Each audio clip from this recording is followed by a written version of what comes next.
The Chinese population have been venting their anger over the latest food shortages on social media. Amid a new spike in virus cases, Chinese authorities decided to reimpose lockdowns in several cities across the nation. However, oftentimes restrictions start without advance notification, and residents are locked in their homes without any chance to get prepared. Many of them were left without enough food to go through the week.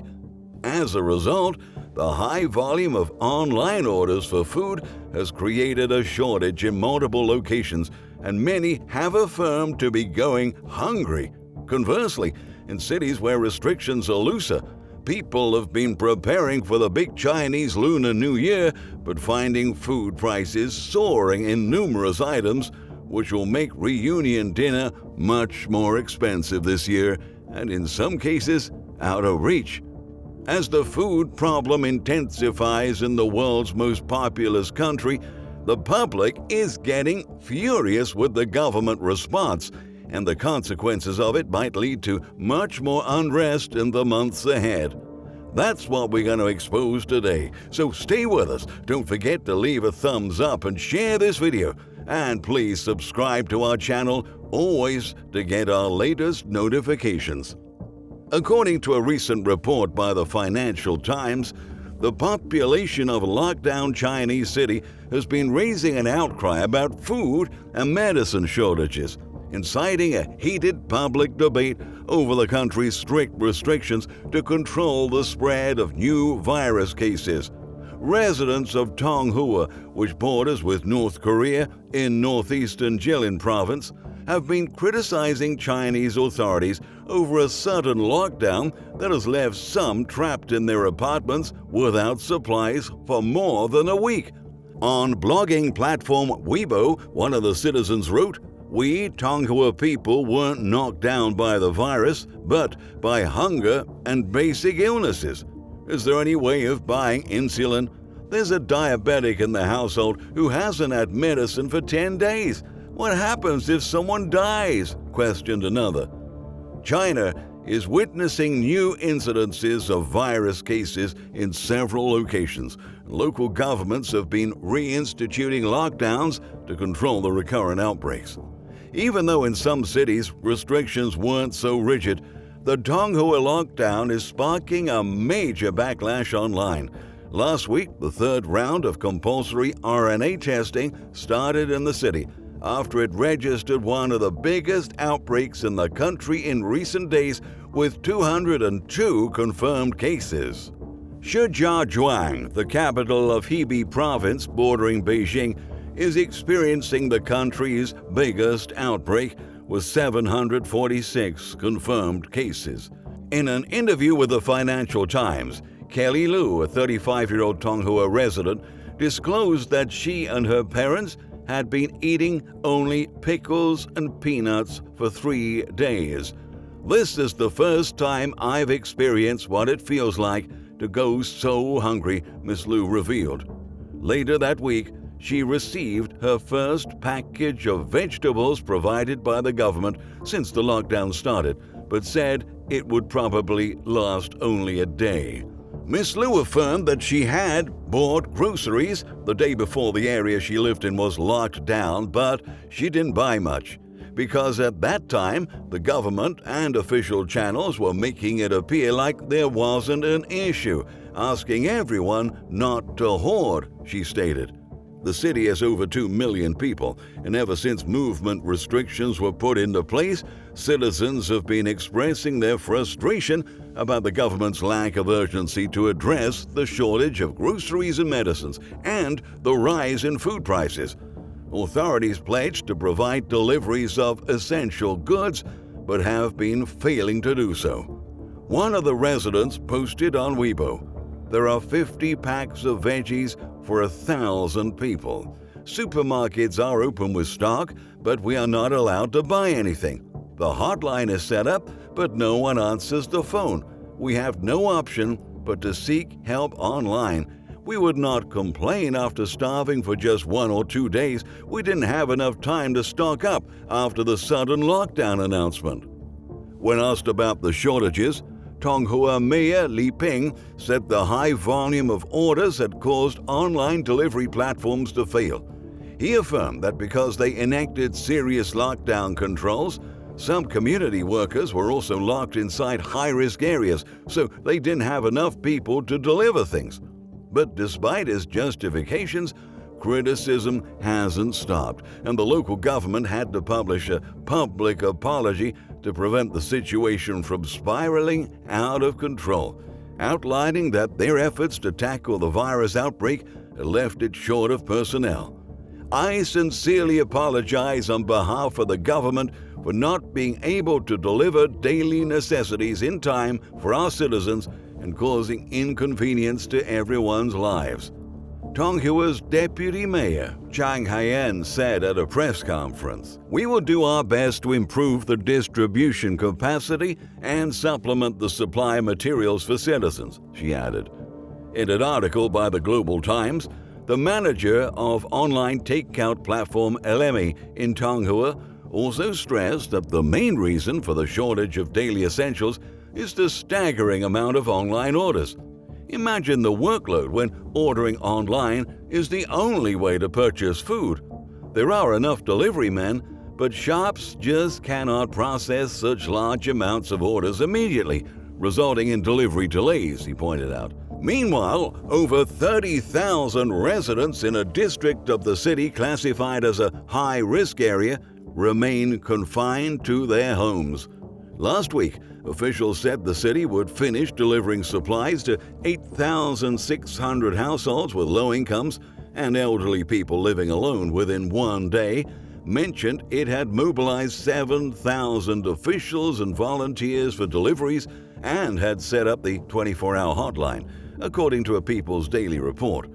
They assured that residents in the city would have enough food supplies, including vegetables, meat, milk, and eggs, and said the government would provide and deliver bags containing enough vegetables to last them 5 days, which would be sold at half the normal price.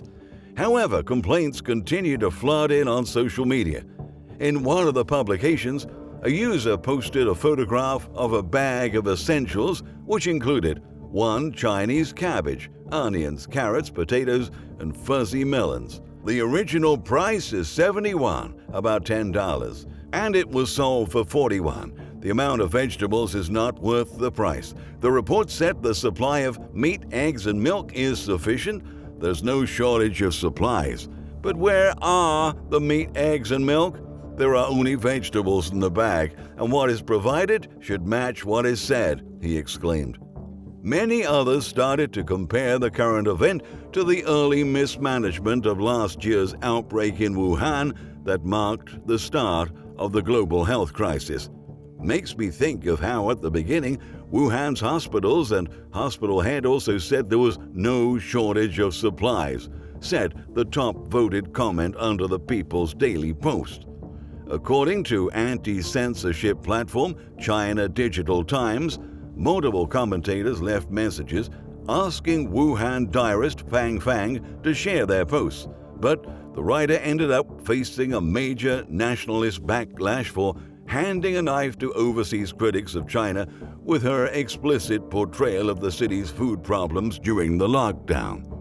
Moreover, in Hong Kong, over 10,000 people have been confined as police cordon off part of Yaosimeng.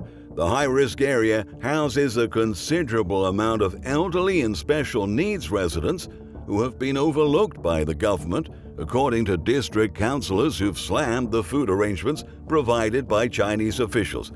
As authorities carried out the emergency lockdown, the government assured workers at temporary stations would supply each resident with a light meal that included instant noodles, beverages, and fruit. But once again, the contents of the food packs did not match what was promised. While some received instant noodles and fresh produce, others were provided with canned goods. But some elderly residents did not have a can opener or would struggle with even basic cooking, said Owen Lee, a district councillor. He disclosed having received requests for help from over 10 elderly residents who lived alone.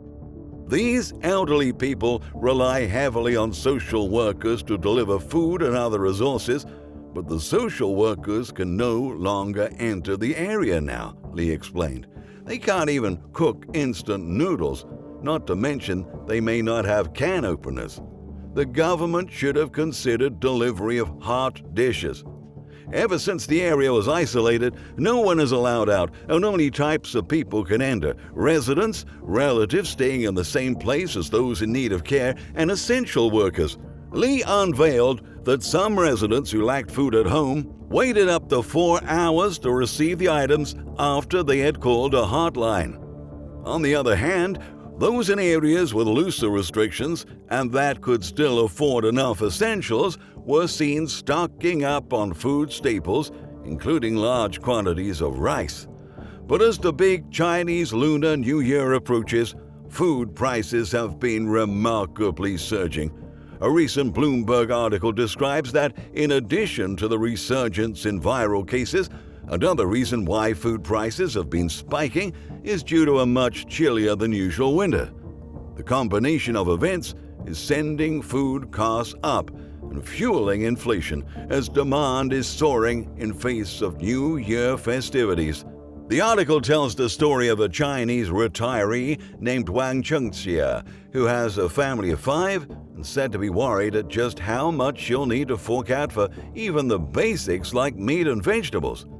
Prices of vegetables, pork, fish, and shrimps are all rising, maintained Wang, who lives in the city of Baoji in the northern province of Shaanxi. This year's holiday spending could set her back more than 1,000 yuan, about $155, which is twice as much as last year's amount and nearing what she gets as a monthly pension, she revealed. Pork prices, which had been reducing after a swift recovery in pig numbers following the African swine fever outbreak, have registered near record highs.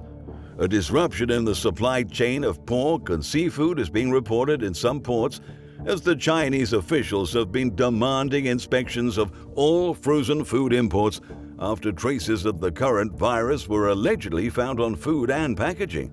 Furthermore, vegetable prices have remarkably increased due to the unusually cold weather, which had destroyed crops in the main growing areas of the south. According to the report, the Commerce Ministry's wholesale price index of agricultural goods climbed to an all-time high last month, with cabbages and cauliflowers registering the biggest gains. Additionally, logistical obstacles brought on by travel restrictions are hindering the transport of fruit and vegetables. And on top of all that, financial markets for farm products are burning hot at the moment, with corn and soybean prices on the Dalian Commodity Exchange soaring to all-time highs. That is to say, food inflation is already a reality in the eastern countries. High food prices, shortages of essentials and medicines, and growing discontentment among the population is a known recipe for social turbulence. Although tensions between the public and the Chinese government haven't scaled up to threatening levels just yet, the effects resultant from the Great Famine have impaired generations and remain present in the minds of many citizens. During that time, one of the main reasons why the Chinese government collapsed was due to the poor assessment of the hunger crisis. In a recent statement, the WFP's executive director, David Beasley, highlighted how Asian countries are susceptible to rising social tensions and instability as food supply chains are continuously disrupted due to natural disasters and economic constraints.